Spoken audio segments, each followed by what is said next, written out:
Hello, everybody. Welcome to today's lecture. So last week you should have done a module, a self-paced learning module that goes over the basics of budgeting. It actually goes pretty in depth with budgeting.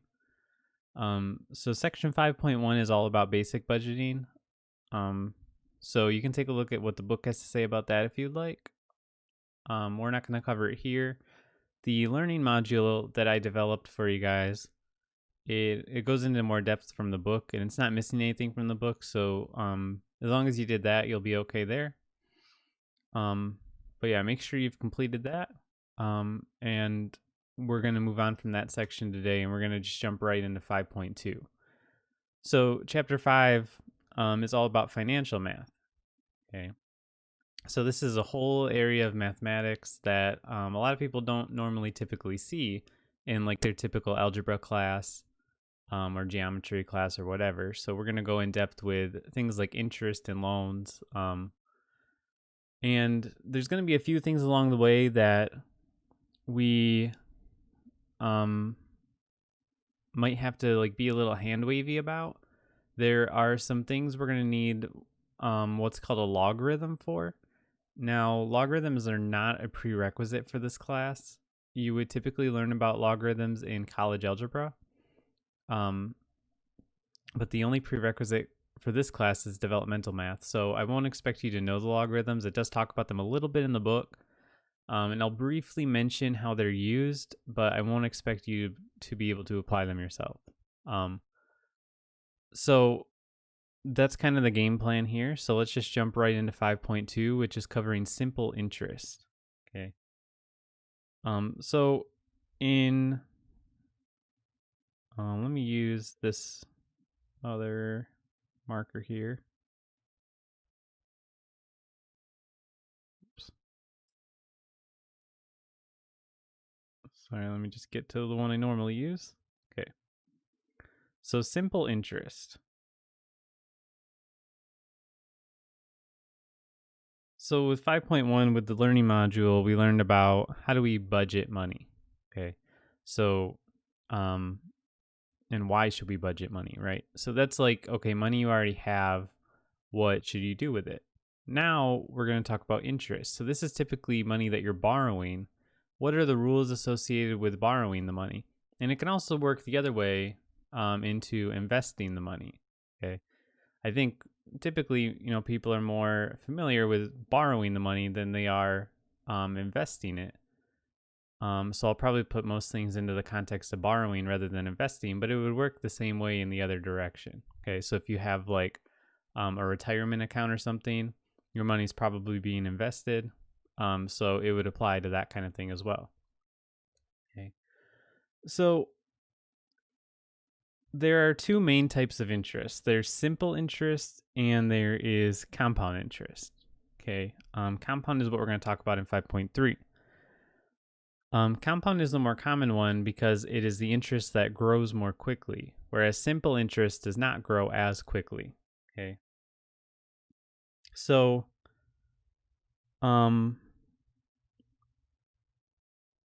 let's define simple interest first of all.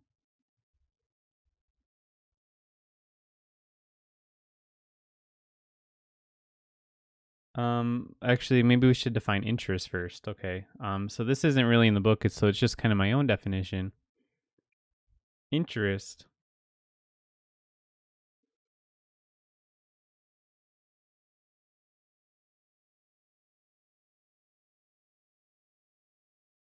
is money paid in exchange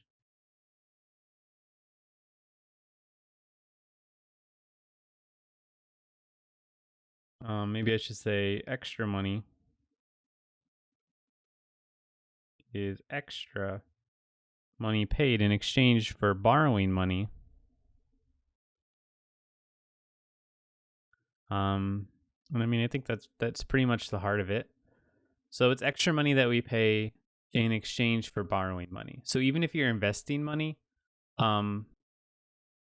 that still is what you are doing. You are the one lending the money in that case. So like if you're investing in like bonds, for example, you're essentially lending the US government money, um, and they pay it back to you later with interest, right? Or if you buy stocks from a company, you're lending that company money and later they pay it back to you with interest. So they're paying you in order to be able to borrow your money for a certain amount of time.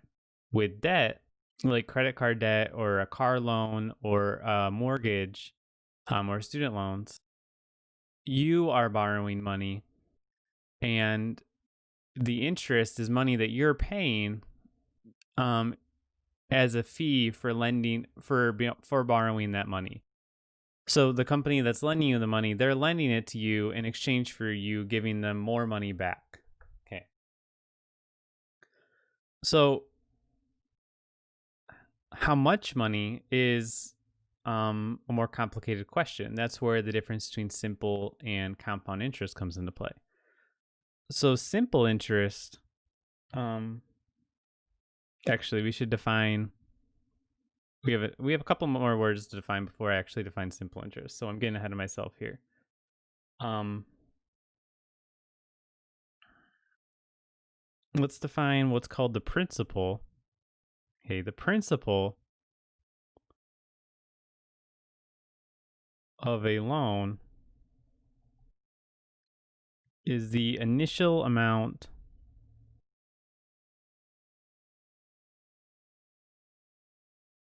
borrowed. Okay.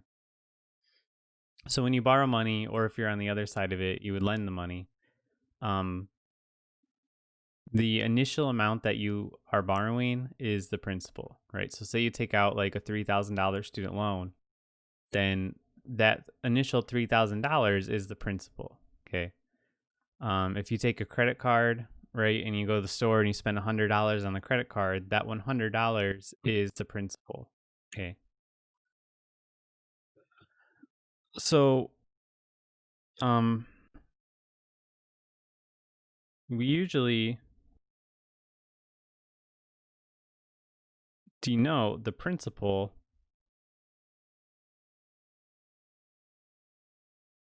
as P,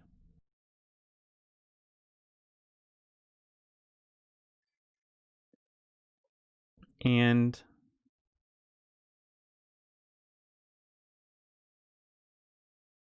we tend to use this interchangeably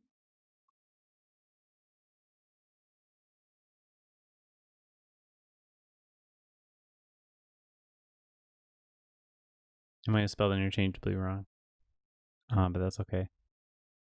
We usually denote the principal as P. We tend to use this interchangeably with the term present value. Okay, so this is the term you'll see in the book. Um, it's pretty much the same thing, and we use them interchangeably. Okay, present value is just kind of puts it into a different context. It's how much the money is worth right now. Okay. Um, the borrowing is happening right now, typically when we're doing these problems. So the principal and the present value would be the same thing. The other term we'll need is the future value. How much is it going to be worth when you are done with the loan? So, okay, you take out $10,000 for a car loan, but at the end of the loan, how much have you really paid for it? Okay, so that will be the future value. But we'll get there after we talk about simple interest first. Okay. So, another definition, simple interest finally. Okay. So, simple interest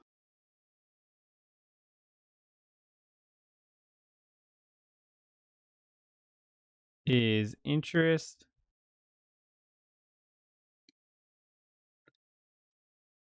that is only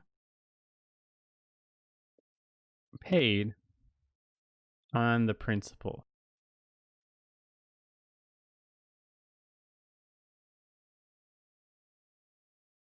Okay. So you're only paying interest on the initial value. Okay. So this would mean if you got like that $3,000 student loan, you're only ever paying interest on that $3,000. When it accumulates interest, you are not paying interest on the initial 3,000 plus the new interest. Okay. Compound interest, the other one we'll talk about later, is when you pay interest on both the principal plus the previously accumulated interest. Okay. And that's how a lot of loans work. That's how student loans would work, right? That is how most car loans and credit card loans will work. Mortgages, I think, are typically simple interest. So that's probably the best example for this. I'm not 100% sure that that's always the case. I mean, I'm sure it's not always the case, but I'm not 100% sure it's even mostly the case. But that's probably the place we'd be most likely to run into it, just because most things are compound interest. Okay. But it's important to understand simple interest first before we get into that anyway. So, before we write out the formula for this,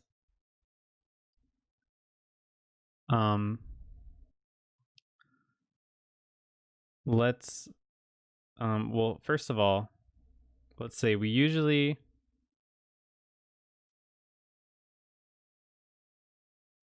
write simple interest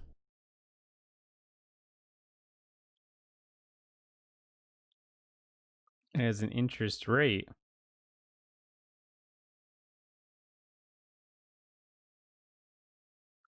denoted by R. Okay. So we usually just refer to it as the rate. And we write it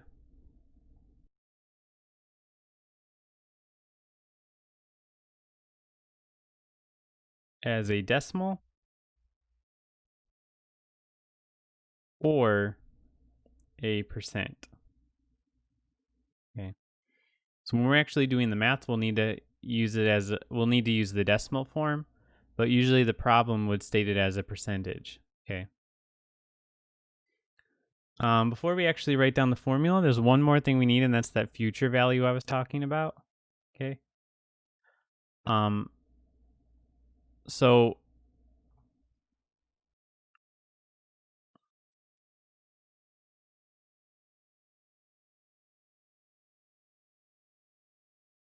the future value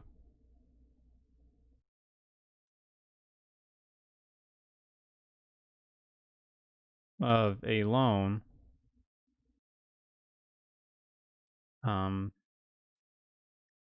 is the amount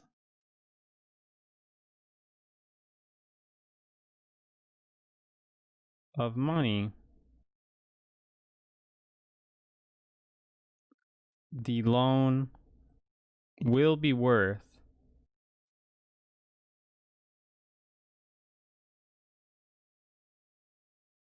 after a certain amount of time. Okay, which we would specify in the problem usually, or you would find the time. Okay.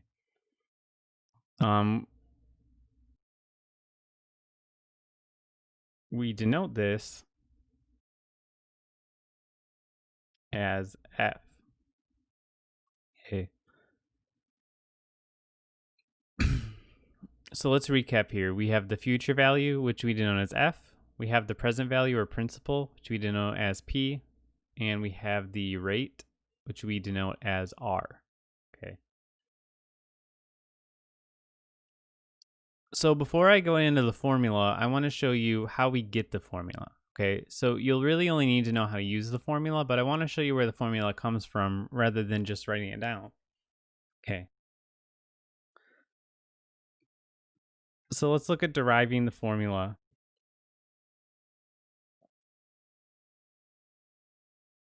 for simple interest.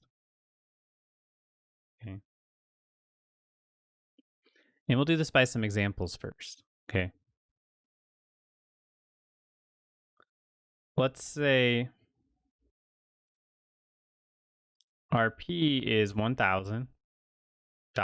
Okay. So we have a loan of $1,000, let's say, right? Let's say our rate is let's go with 5%.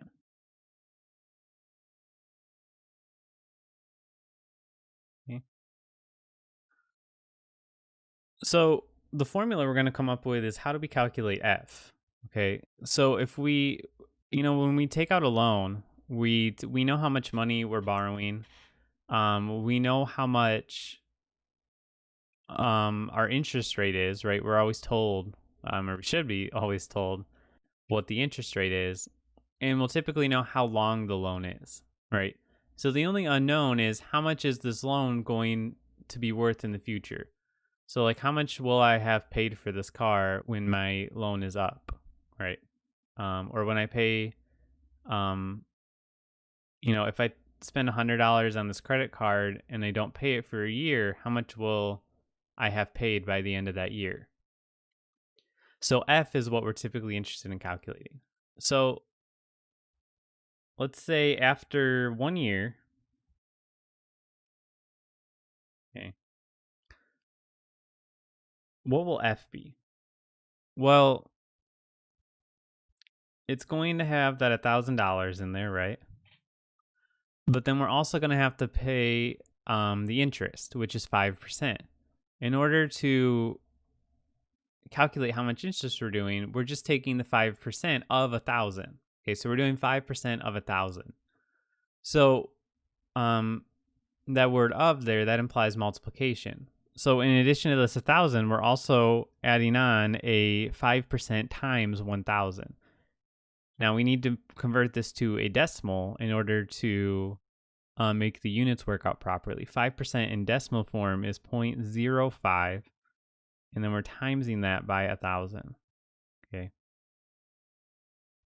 So we have the initial $1,000 that we bought or that we borrowed, and then we have our interest, which is 5% of that 1,000. Okay.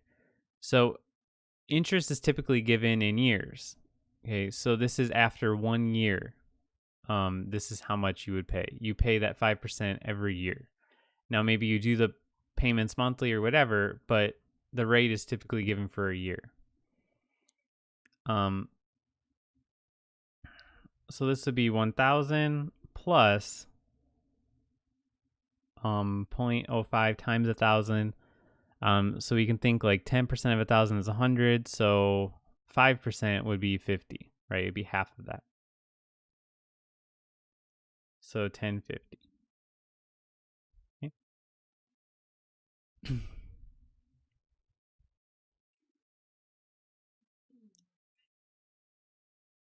So now let's look at after 2 years. Okay, after 2 years, well, we're still going to have the money from the year before, so it's still going to be that 1050. That's going to be there. But then also,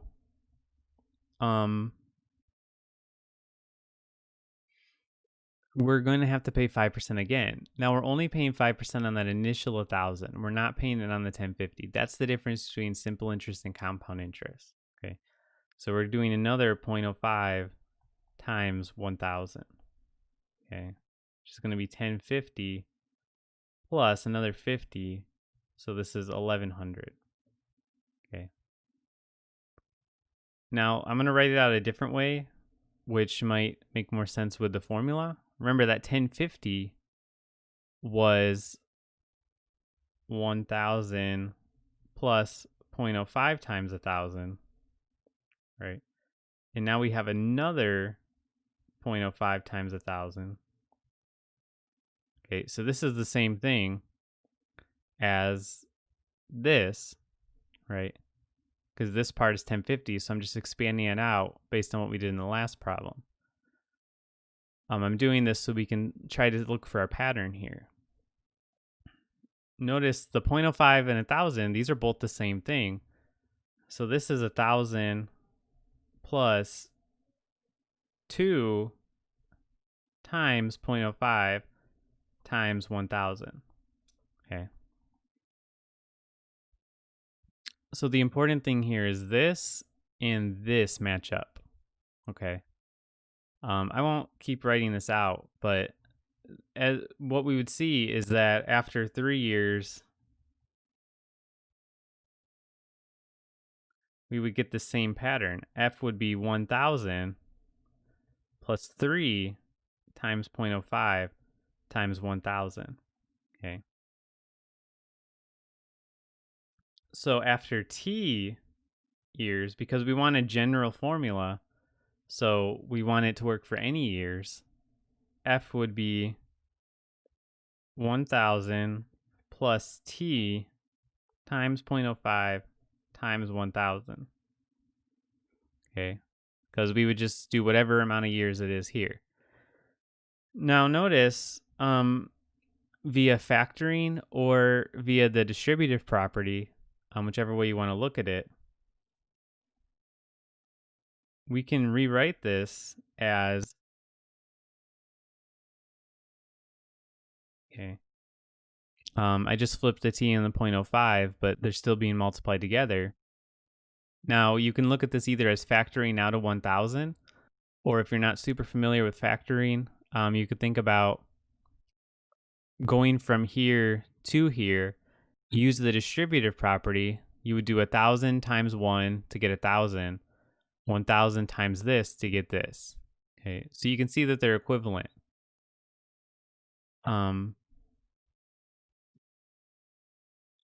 So this one and this one are the same thing. Now, the 1,000 was our P, right?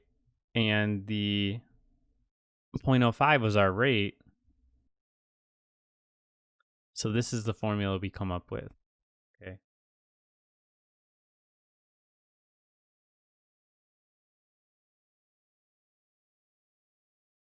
So this is the simple interest formula. And you can see this in the book. They have F is the future value, P is the, here, I'll write it out here. F is the future value,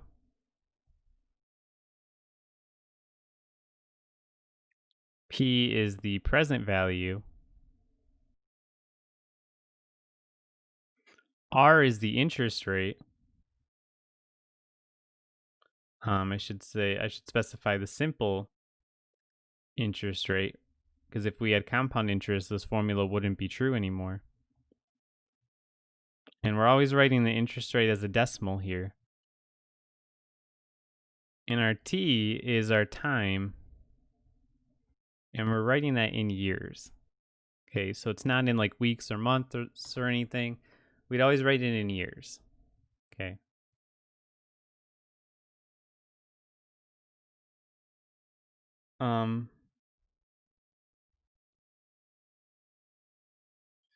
So the book uses the example of simple interest comes into a play with the U.S. Treasury bond. Okay, so if you buy a bond, you're only getting interest paid on that initial amount, the initial amount that you buy a bond for. Okay, it's not compounding the interest every year. If you were to,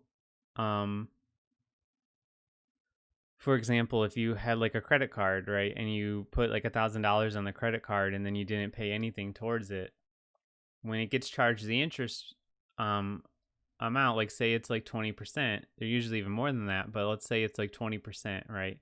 So you have $1,000 and you get charged 20% interest. Okay, so now you have $1,200 on it, right? So the next bill cycle comes and you pay 20% again. Okay, but now this time you're not only paying 20% on that initial 1,000, you're paying 20% on the whole 1,200. Okay. So you're paying it on the principal and the new interest, whereas in this one you're only paying it on that principal. Okay. So that's what we mean by the interest compounding, is that you're paying interest on the interest, and that makes it grow very fast. It makes it grow exponentially fast, whereas this only grows linearly, which is something we're going to talk about in chapter 4 when we go backwards. Okay. Let's do some examples here. Let's do example 5.2.1 from the book. Okay. Example 5.2.1. So this says Sue borrows $2,000 at 5% annual simple interest from her bank. So you can think of this as like a personal loan. Okay.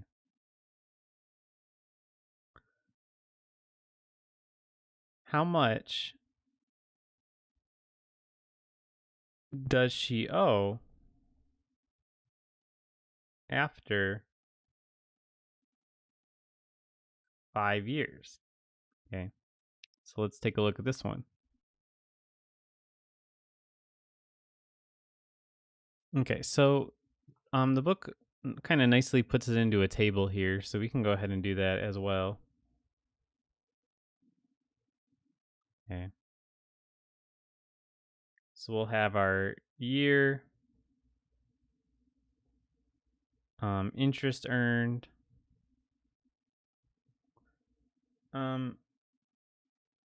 Actually, you know what? Actually, this is unnecessary. This is answering more than the question actually asks.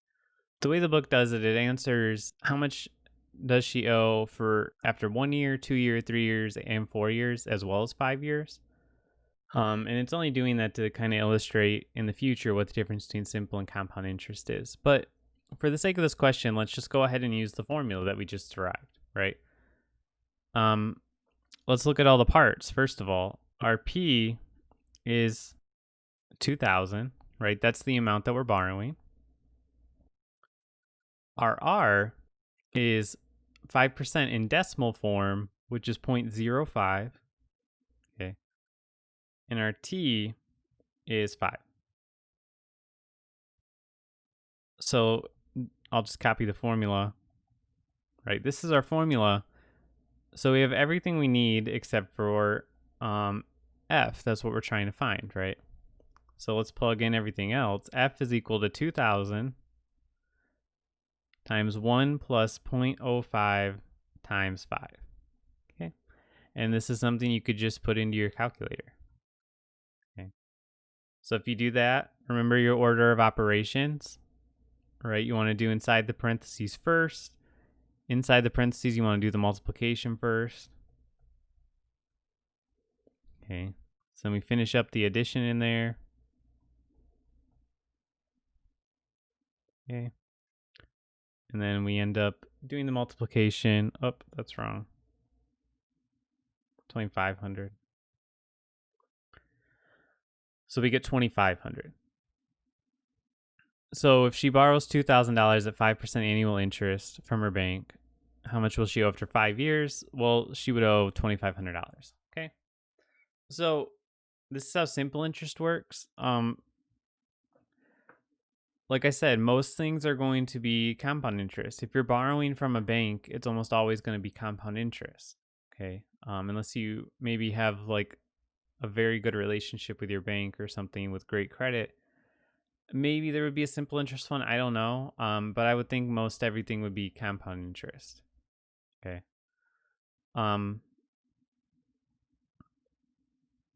Let's look at some other examples here. Okay. Let's just go down the list of the examples. I think they're all worth kind of seeing.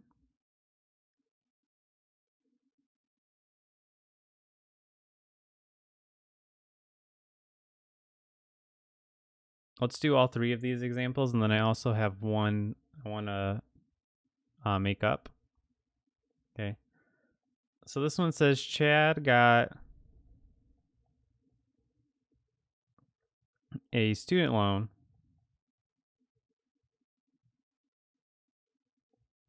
for $10,000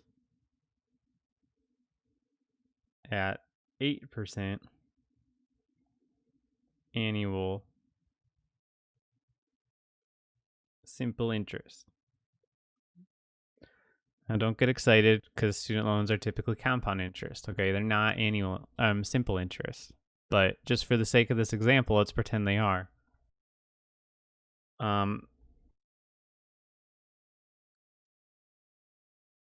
How much does he owe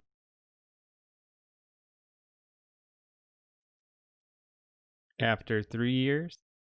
I'm altering the question a little bit if you're following along.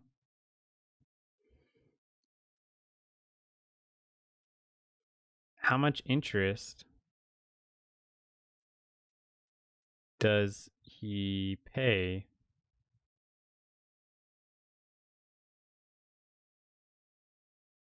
in those 3 years? Okay. So let's look at all the parts we have. So with that first question, how much does he owe after 3 years? In other words, what's the future value of this money? So, we have P as 10,000. That's the initial amount we're borrowing. R is 8% in decimal form, so we're at 0.08, and our T is 3. So we have F equals 10,000 times 1 plus 0.08 times 3. Okay. You can go ahead and do this in your calculator.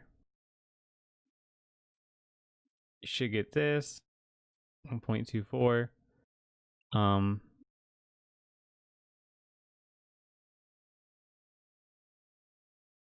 So I believe you should get this 12,400. Okay.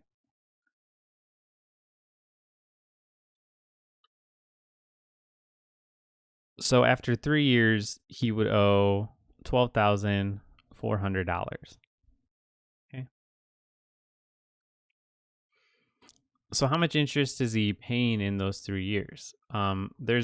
We could think of it two ways. Well, one, okay, you could just take our future value and subtract the present value, right? Because that would end up giving us, like, you're just looking for what the difference is, because this is only grown because of the interest. So all the new money, from when you started is interest. So how much interest has he paid in those 3 years? Well, it's going to be $2,400, right? Because that's how much was added on top of that 10,000. There is another formula we could use that I don't think I remember ever seeing in this book, but it is a common formula, and that's I equals P R R T, principal times rate times time. Okay. I being interest here. So our I would be 10,000.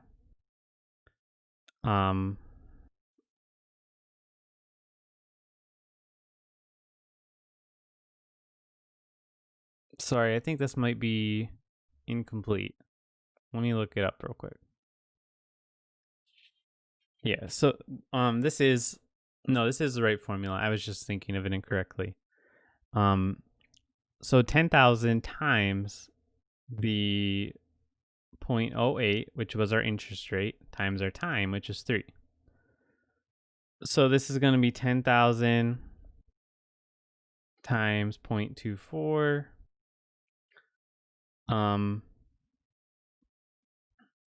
which is going to be 2,400. Okay, so you can throw that in the calculator. The way I do this quickly in my head, the number of zeros you have here is how many times you should move the decimal place to the right. So you just take this decimal, move it 4 times to the right.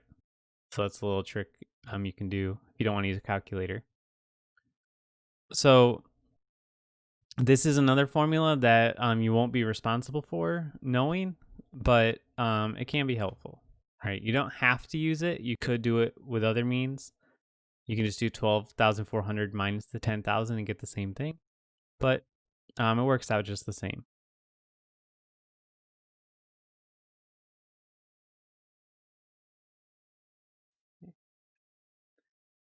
All right, so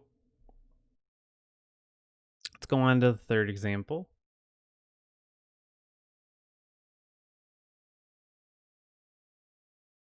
Okay.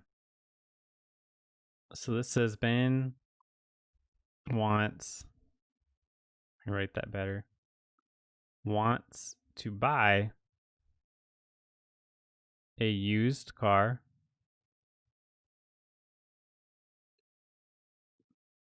He has $3,000. Okay. But wants 3,500 to spend. Okay. He invests. So we're going on the opposite side now. Instead of borrowing, he invests his 3,000 into an account earning 6% annual simple interest. Okay.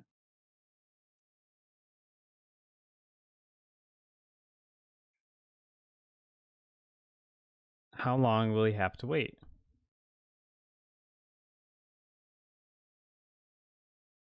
Okay. This is a very different question than the other two.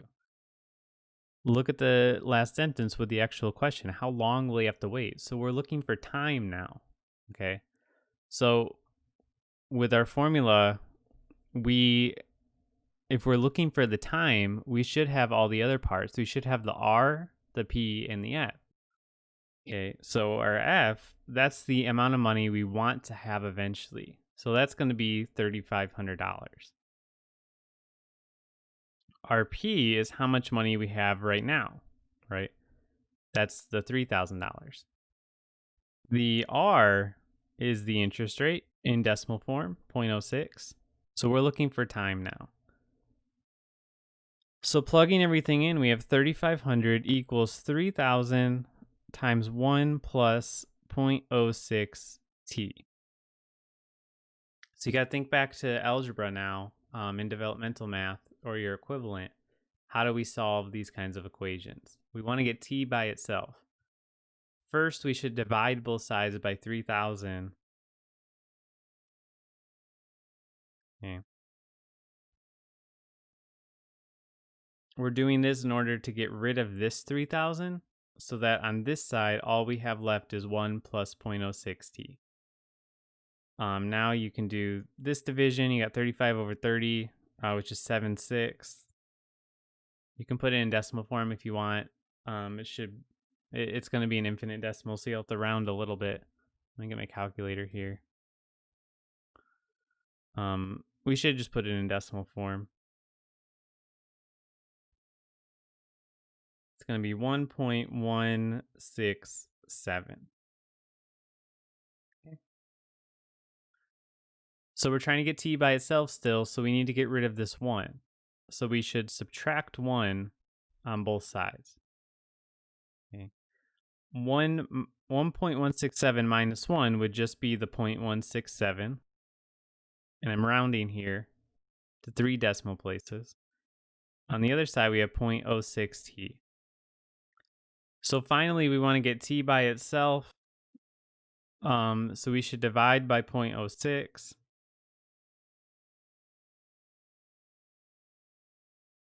So now on this side, all we have left is t.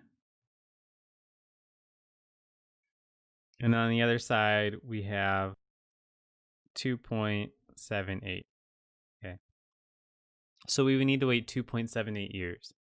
Or if you want to round, it would be about 3 years.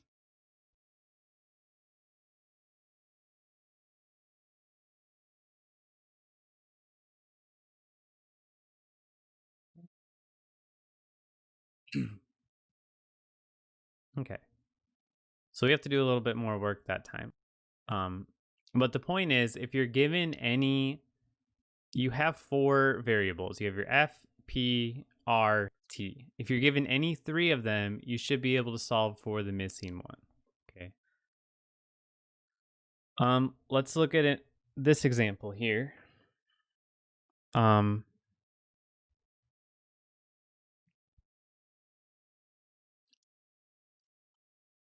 let's say after 10 years at 7% interest. So this is a new example. Our account has grown to $20,000.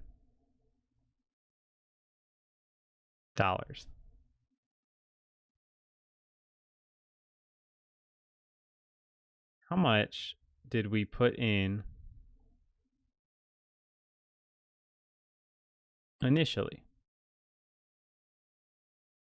And we should also specify this is simple interest. Obviously, that's the section we're in, but just to be safe, we should specify that. So let's look at the parts we have here. We have T is 10.